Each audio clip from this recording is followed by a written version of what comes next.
And welcome once again to Living in the 21st Century. Joining me today is Michael Smith, one of the co-founders of Boston Carnival Village, as well as the founder of Michael Smith Photography. Right.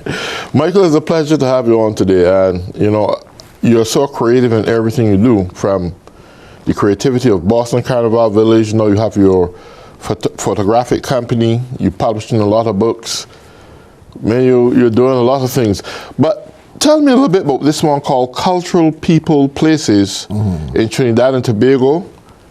A photo essay by you. Right. That particular book came out of another vision of mine. I left Trinidad in 1977. Wow, Never been back. Long time. And in 2020, I decided I'm going to go back, but I want to rediscover Trinidad from a different kind of a perspective and see if I could publish that. So I went down there. I was there for, God Lord, it was during the Carnival month too. I didn't even go to Port of Spain to be part of that. Okay. The big day of Carnival, I was in San Fernando. And I got me a driver, took me to all these places, and I just was going with the camera. Yes. And I go to certain places, like for instance, when I went to San Fernando. The reason why I went to San Fernando, in Port of Spain, I went to, you know, that hill. I can't remember the name of the hill right now, but I went up there to see Port of Spain. Absolutely. It was behind the Emperor Valley Zoo. There's a road to take it up. Right. And somebody says, oh, you need to go to San Fernando, blah, blah, blah, blah. So I got up there. I said, really? Okay. So made my way to San Fernando too. And it was strange. Well, I was about to answer that question. It had to look strange after 50 years, right? Oh my word, it was really different, really strange. In Port of Spain, I noticed a lot more African Americans or African Caribbean people were really having their business, and they're really hustling, because when I was growing up, the Indo-Caribbean community, they were dominating all the business in that sense. But I noticed there was a shift. I thought that was really interesting. And the place was even more interesting and beautiful than when I left it. One of the places I made my way to was where I went to school. And I just, memories just start bumping out of my brain when I went back to that place. Well, I bet when you went to San Fernando, because when I've been there, I saw that after Port of Spain, which is so commercialized, if you don't be careful, you would think you're in New York, right? Yep, that's it. But when I went to San Fernando, I recognized that San Fernando is very commercialized also. Yes. It was like the second largest developing city in Trinidad. Yes. But it's a beautiful place. And I can imagine it's like almost 50 years that you haven't been back there, and you see this place. It was like it was going into a new kingdom. I didn't know the place at all. It was like, wow. And I locked out when I went to Sando, to that hill I was telling you about. I walk in the place and I literally talking to myself, you know. I looked around, I see this person over there just laughing. I said, what are you laughing at? She said, I see you come here and you're talking to yourself. I wonder. So we talked. Did she know that you were Trinidadian? I mean, you said your accent is there still, right? I didn't speak to her, we just smiling. So after I spoke to her and tell her, I said, I need a driver. Are you available? She said, sure. And took me every place I wanted to go, and I was just like a kid in a candy store with a camera. And I was just going, and I said when I get back, I had to publish that. Yes. So I did it. I learned all the tricks of the trade of how to lay out, how to organize, do what I wanted to do. Found a place online that would print all my books. Absolutely. Because I went and do the research, who is the cheapest or best, you know. Absolutely. So I found that organization and I just went off and running. Absolutely. Off and running. Yeah, Trinidad's a good place, and I like the commercial Yeah. aspect of it too, because especially for a time in season as of now, Yep. if you want to go and learn to trade, I mean, there are trading posts down there, just like you got on Wall Street. They have their own trading posts too, but Yep. I think when you look at the dollar value to the United States dollar, it's so easy for businessmen to go there, and this is not to promote it, but I'm basically promoting it by telling this from reality. Yeah. It's easy for businessmen to go there in hard times like now Yep. and invest in money in the business, and Yep. their dollar can stretch so far Yeah. because of the cheapness of things versus the power of the United States dollar. It's a good way to go and start to develop Well, the business. exchange rate, well, before this disaster started, was about 6-1.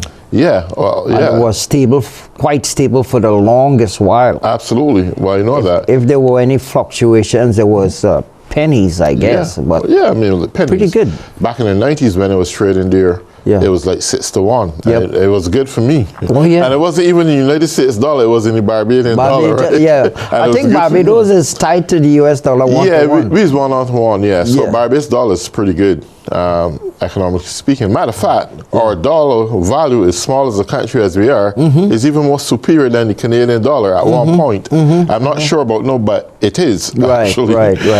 Yeah. So we got our next book, Places You Travel, right? A Yeah. collection of photographic essays by you. Places traveled. Yeah. The same concept, and because, again, it doesn't matter where I go. As a matter of fact, I forgot my camera bag today. It doesn't matter where I go. It's not something. I have my camera on my backpack. Yes. And I'm always ready to shoot. Absolutely. So I'm always observing, and then. So I decided to do something on places traveled. Yeah, well, I mean, you got something. Oregon, I've never been Yeah. to Oregon. Yep. All the other places I've been to. Yep. But what a little bit about Oregon that stands out to you? I mean, this is, gosh, Michael, Yeah. this is really great. When I went to Oregon, I was there for what? Almost 2 months. My company sent me down there to a company Yes, to get training on some system we bought. right. And my manager says, why don't you go there and learn more about this system? All right. So I got out there. So every day, classes, after class, boom. The training instructor says, where do I go around here to get to see the place? Take photographs, jazz club. He said, boom, boom, give me all the address, information I needed. But I would have done so much better if GPS was available then, as it is now. Absolutely. But I did the map, go online, and I went to a couple places. The downtown, I forget the name, Oregon. Quite interesting. I think it's the only city I ever went to. It's like was one way in, one way out One way in, of one the way out. city. Wow. But it was great. The people are really interesting, to say the least. They make some great wine out there because one of the instructors says, yeah, boop, boop, boop. So I just drove around, check out all the wineries and that sort of stuff. Great wine. And Tillamook, I went to another beach, discovered they made an ice cream. I passed there. Wow. It's the still ice cream I eat today. It came to the stores, and that's the only ice cream I buy. Wow. It is, at least to me, so good. So the people, great, nice city.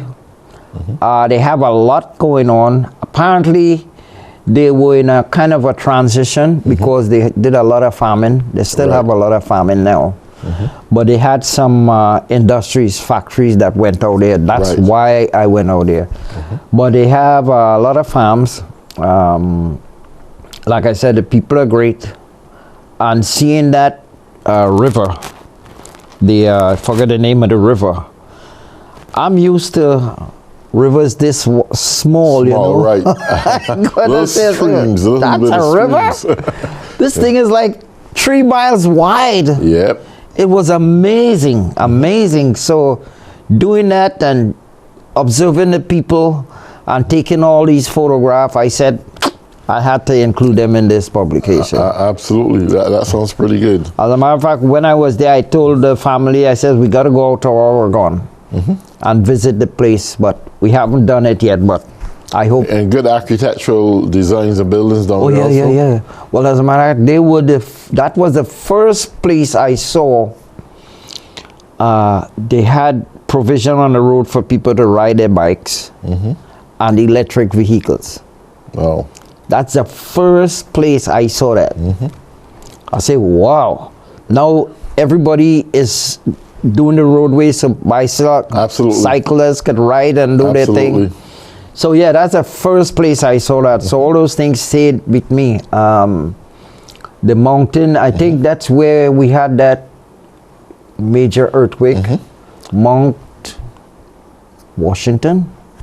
I can't remember the mountain, but we had that huge earthquake, flooding earthquake or whatever took place there.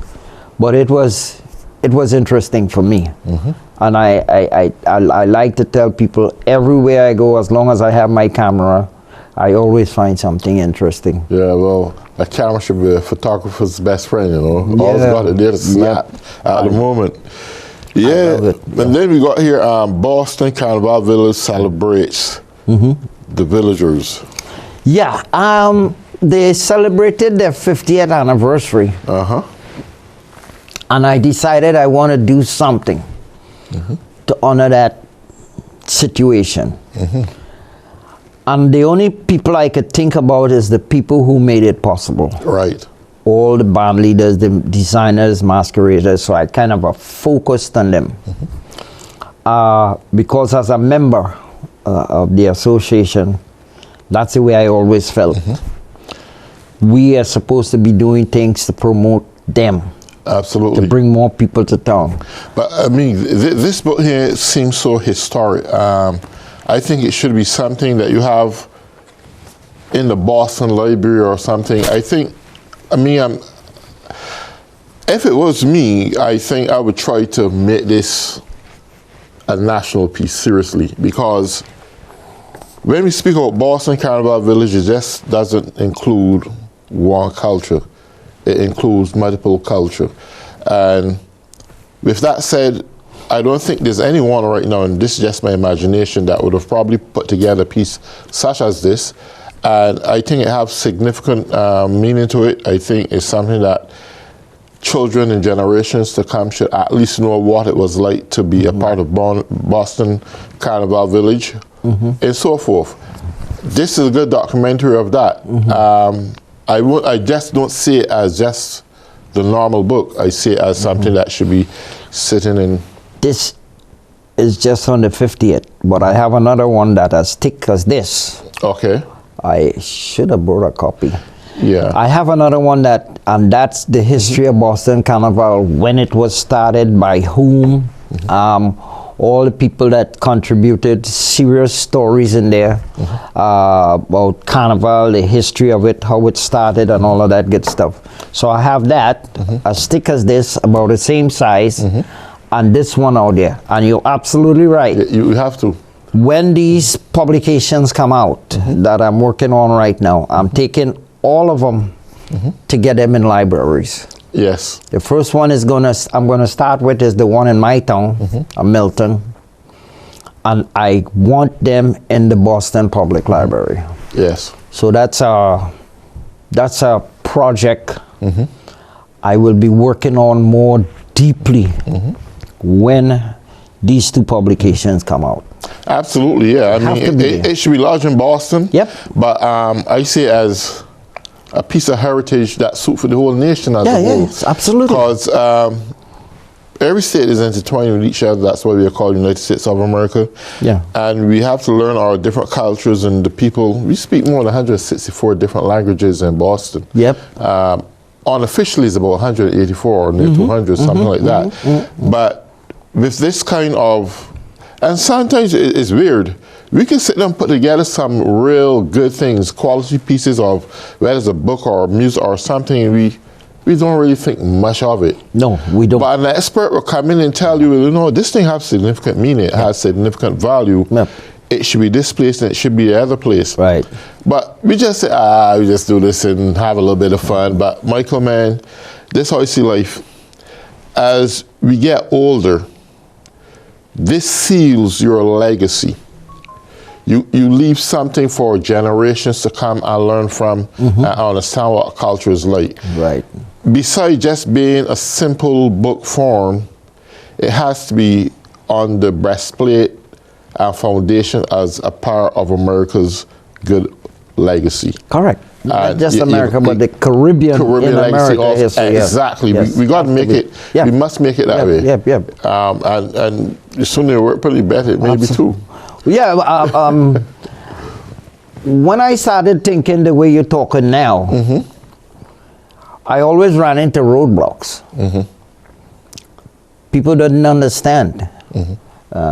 I mean, I was having a big, I wouldn't call it a discussion, with one guy on WhatsApp the other day. And we talking about the Caribbean Carnival. I said to him, I said, listen, what we do, what we contribute is very important. And by the way, I'm on a one-man boycott with the Boston Carnival. Last year, people called me why I was not at the carnival. I say I will no longer be at the Boston Carnival as long as the current administration is there, because they're missing the point. They are destroying my culture. Absolutely. They're not doing what we're supposed to be doing to elevate the culture. Absolutely. You see what I'm saying? They're looking for the 2 pennies and the short-term thinking benefit is what they're looking for. Yeah. I said to him, I remember a day, because I also did a survey on Boston Carnival. I had about 10 or 20 kids that day, had a little quick class, put them out there, tabulated all that later. I says it's important that we document this stuff. Yes. Right? Because we don't, like you're saying, down the road, people is going to start saying, who started Boston Carnival? Absolutely. Who did this, who did that? And Joe started, Mary started, James. I said, no, that's not right. Correct. Got to document it. Correct. And it's all the time. Yep. The cause is bigger than the critics. Yep. A picture is worth 1,000 words. There you go. You could try to convince a man That's right. with your mouth verbally and tell him this and tell him that. But when you got documentation and the pictures to prove what you're talking about, you don't need to convince them anymore. That's correct. Picture bigger than 1,000 words, right? So along those lines, I'm trying to get a meeting. I started this since last year. The woman in Boston who is heading up the cultural, I think she came from, I can't remember, she came from, but the mayor and the governor put her in sort of charge of that. And I want to see her to have a discussion about Boston Carnival and what they can do to help it. Right. Because if I ever get back involved with the carnival, I demand in 2 things. The current administration be thrown out, number 1. And I want to use the Boston Garden to have an annual That sounds good. King and Queen show there. And the way that's going to work is not just the King and Queen of Boston Carnival, but the King and Queen from other carnivals. Absolutely. Including Trinidad. Absolutely, that makes sense. I want to see those huge, nice costumes go across that stage. And by doing that, you're actually bringing thousands of people. That itself is a promotional piece. Not just one part, but that's right. All different countries. All aspects of it. That's good. And if I could make that possible, now the city will understand the bigger picture. The picture worth 1,000 There words. you go. They will boom. They will now want to say, what? This place is empty in the summer, or at least in August.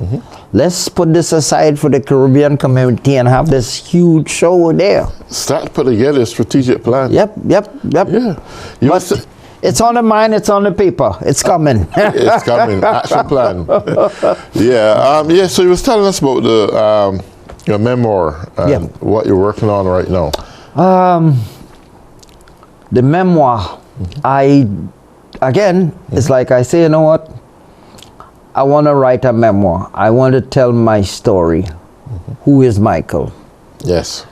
And what about my life that I want to put in this book that people could pick it up and read and say, oh wow, I am motivated, I'm inspired. You see what I'm saying? And throughout this memoir, I am using the traffic lights as a analogy, right? You know, to show, at this one time, I was on a yellow light. This time I was on a red light. Exactly. This time I'm on a green light. And this is how, in my life, I went from yellow, red to green. By showing different stories of my life, starting in Trinidad from when I was born. So literally about half the chapters in the book deals with my life in Trinidad. Going to school, blah, blah, blah, blah, blah. And then the next half, when I made it here. In the book, I talk about how did I get interested in electronics. And the strangest way I got interested in electronic was I used to listen to radios. You're familiar with the shortwave band on the radio? Yes. And I used to tune those things. I would spend hours tuning. And from the time I hear some intelligence or people speaking some of the languages I didn't know. But I know I was picking up a radio station, and the question was, why? How does this work? What magic is going on in the air that made radio stations came in? What's strange about it then? We didn't even have GPS yet or Correct. nothing like that. We didn't have nothing to get it. It was just a bunch of antennas. Believe it or not, that used to really caught my mind. How do you get antennas sending signals from one to the next? How could you get people's voices going through these signals? So that drove me nuts. I wanted to know. So that led me from one place to the next to getting a bachelor's degree in this stuff. Absolutely. And the same kind of road took me with photography. We had a guy that lived in the neighborhood. He had a TLR, twin lens reflex camera. I didn't know what it was then, but my brain recorded it. Absolutely. I got old eyes to look up. So he took pictures of the kids in the neighborhood, and then the pictures came. I still have one, and it's like, what? How is this possible? Correct. You just pow. And 3-4 weeks later, he gave us this photograph. I was just blown away. And I kid you not, when I graduated from college in 1983, an online course in New York Institute of Photography, I signed up immediately. I see. And through them, I learned how to use a camera, how to develop negatives and prints. I read a lot of books. One of the guys that really sucked me in was Ansel Adams. I don't know if you ever heard of him. Not quite. He fantastic with black and white photographs. This guy would go out to some place to shoot, and he will not take that photograph until the conditions are right. Back then you look through the lens and you take the thing out and take the picture. That's what he used. But I was always surprised like that. He developed something they call, when you develop in film, the zone system. It's a 5-step process. From the way he shot the film, from the way he developed the negative, from the way he made the prints. I see. I read all of those things. Absolutely. Well, ask this question before the time get away. Do you see, you contribute so much in reforming Boston Carnival Village. Yeah. Would you ever consider yourself the godfather of Boston Carnival Village? No. Okay. No. No. Why not? There was so much people that came before me, but I will consider myself the historian of Boston, Boston Carnival. All right. So, right? okay, the historian of Boston. Yeah, Boston Carnival. Because the information that I got is from this one, that one, that one, that one. Right. Nobody ever decided to put it all together. Do you see yourself in the future producing an award from the historian of Boston Carnival Village to those who contribute significantly to Boston Carnival Village? Oh, hell yeah. Absolutely. The Michael Smith Award? Again, this is one of the main reasons I'm not with the current administrative body anymore. Right. They kicked me out of there, and I'm proud to say that. The people need the support. They need the funding. I personally believe every year they should have something major to honor these people. Yeah, and one thing I think too, and it happens all the time in the Caribbean territories. Yep. It seems we've lost that way of marketing ourselves, selling our business. If it's not a physical book or a physical product, you can't sell it. This is something that Americans are good at. Very good. Capitalism, man. They can sell a service that's really good. Very good. We're in Rome, do what the Romans do. Learn, learn how to sell yourself like an American, right? That's right. And that's why I applaud America for it. We can sell services and sell it real good. Caribbean doesn't, it seems something